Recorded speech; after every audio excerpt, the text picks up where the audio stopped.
I'm going to start compacting these, but I still want to give overviews on every turn.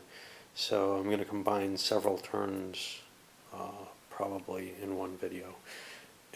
I've done this on other things. I think we've entered an area where things are more stable.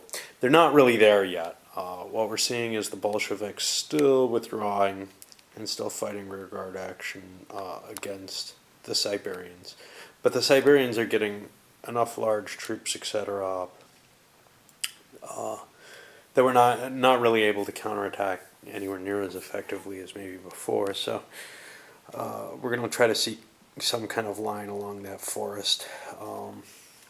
Likewise, in the south, it's coming to the point where the Bolsheviks really can't pull back much further. They grabbed the reinforcements they had to from Ekaterinburg, or Ekaterinoslav, I can't remember which one's which. But now they have to probably pull back a little bit further even, just because that line, Denikin has so many troops against him. Still got Astrakhan sitting open, and the Romanians finally cleared that city, but they still haven't taken it yet. So it's going to be another 3 months or so before they're out of the war. Miller's offensive seems to have been halted. Lots and lots of reinforcements for the Bolsheviks, to the point where you kind of hope that it looks so promising early on with the Whites. You know, there's not a lot in your way, but there's enough time that they can defend their cities and eventually get all these reinforcements.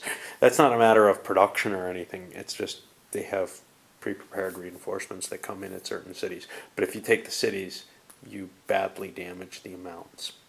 The Allies up in the north also moving forward slowly, but they don't really see much opportunity for advance. The big advances are going to be on the Siberians and the southern White Russians. Their ability to clash with the main Bolshevik forces makes things interesting.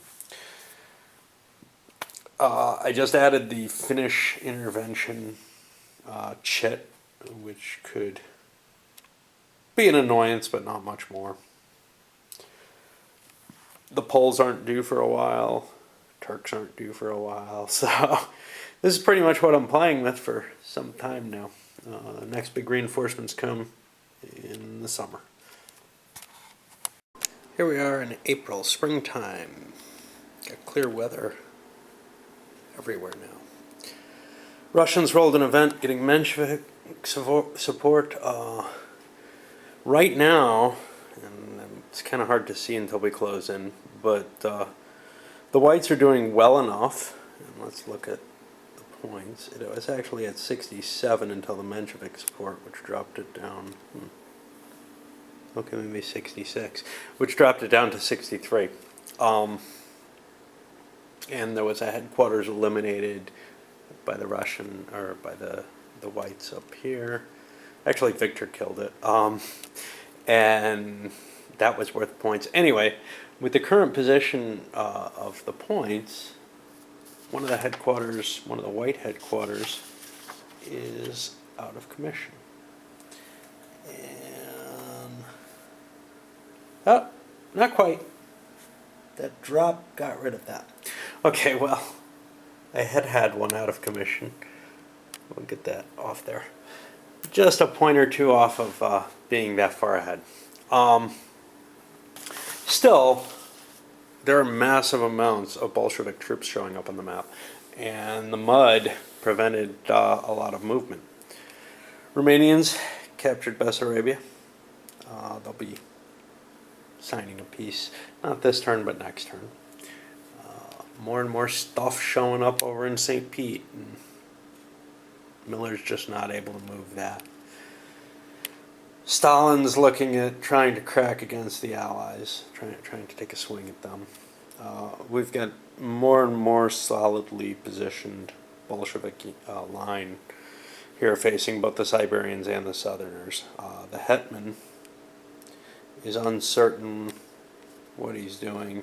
He might go down to grab Astrakhan. He might go up to give support get the 1 point for linking up with the Siberians. But other than that, we're pretty much in a stalemate position. I'm suspecting that the Bolsheviks are going to make an assault on the Ukrainians.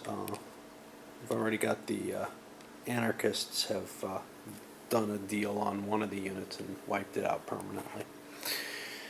A unit arrived here in Samara. Bolshevik unit was due to arrive there. So it was only one unit. It was destroyed permanently. But other than that, there really wasn't a lot of fighting, at least not consequential fighting. The mud really affects them. Alright, here we are in May of 19. Not a lot's changed on the board. Even though there was good weather and a few attacks occurred. Mainly what's happened is the Bolsheviks have really solidified this line to the point where attacking it is going to be painful. I'm not saying it's not going to happen, but it's going to be painful. We are seeing some action being taken against the Ukrainians, both with Makov and Kirov. Trying to reduce that before the Poles come. Not that they're due anytime soon. We have Trotsky, who had too many units, basically, so he started suffering attrition up there because the rail line was clogged, so he couldn't get them out. So he conducted an offensive and pushed Miller back significantly, and probably will be continuing that because he has the preponderance of force. Seeing more Bolsheviks showing up in random places where they aren't doing anyone any good. Big thing happened was the Allies agreed to do a Black Sea intervention. You don't see any Allied troops there yet. They're slow moving. But they are coming. And they'll be landing in the Black Sea and presumably helping the Southern Whites significantly down there. Especially the French engineers. Alright. That's about it. We're still low enough victory point wise, 63, that we're keeping under the limit required for conflicts between the whites.